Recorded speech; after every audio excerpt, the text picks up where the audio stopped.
What would you say are the biggest challenges associated with art therapy? I think number one is getting to people to understand what it is. I think that's number one big challenge. And that is for every creative unconventional therapy, I feel like, as well. As well as breaking down the boundary, of who it is actually for. Some people may view it as only something that's accessible to young people or children, for example, because of the form of therapy it is. But actually it's for all ages.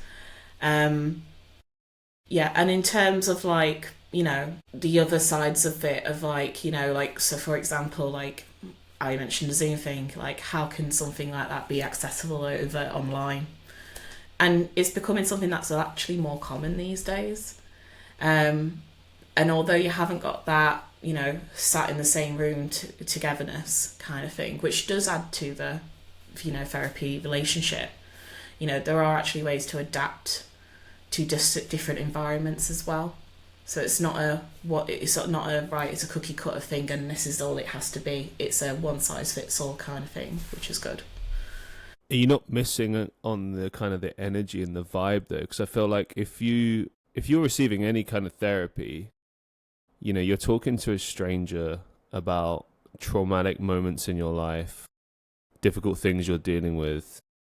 Mm-hmm. And as you said, you have to build up trust over time. Can you really do that over a Zoom call versus physically being in a room with someone? Some people can, some people can't. Obviously, it's dependent on how everybody is. I can say in my personal experience, I have been able to tackle some of those subjects. But obviously other people may want that actual environment to have that in. So it's not in their own home space, which I can completely sympathise and understand.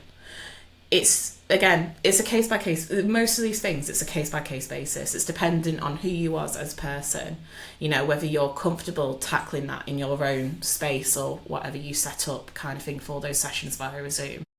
If you're not comfortable with that, there are options to have those face-to-face options and, whether that be, through, there's an actual, you can have places in hospitals, for example, that have art therapy places. There's also, lots of different community centres and everything like that have dedicated spaces to them now. Like, for example, one of the therapists, they work in a bloody centre that has a dedicated art therapy section there with their own room and materials and stuff. There's lots of different ways that it can be accessed. It's just dependent on you as a person. I would say try both personally, and see what works for you. Personally, I am doing a bit of both. But for, my lifestyle, it's more easier for me to have it via Zoom, which is why I'm doing it that way for my training. So you've got to look at your lifestyle and what you need and what you reciprocate as a person kind of thing in those kind of situations and environments.